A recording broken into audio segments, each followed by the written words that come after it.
অ্যাপ্লিকেশনটি ওপেন করে নেব। ওপেন করে নেওয়ার পর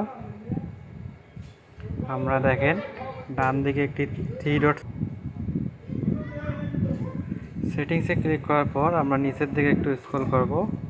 এখানে দেখেন প্রাইভেসি অ্যান্ড সিকিউরিটি নামে একটি অপশন আছে, আমরা এটায় ক্লিক করব। এটায় ক্লিক করার পর আমাদেরকে যে কাজটি করতে হবে, নিচের দিকে একটু স্ক্রল করতে হবে। এখানে ক্লিক করার পর আমাদের আদার প্রভিডার এটাই আপনারা টিকমার্ক দিয়ে দেবেন। আর একটি অপশন চলে এসেছে, এখানে একটি টিকমার্ক, এই টিকমার্কে আপনারা ক্লিক করে দেওয়ার পর এখানে কিন্তু অনেকগুলো অপশন চলে এসেছে। আপনারা এখন কোনটা সিলেক্ট করবেন, আপনারা জাস্ট সিলেক্ট করে দিলে আপনাদের কাজটি কিন্তু সম্পূর্ণ হয়ে যাবে। এখন আপনারা চাইলে ব্যাক করে আমাদের পাশেই থাকবেন।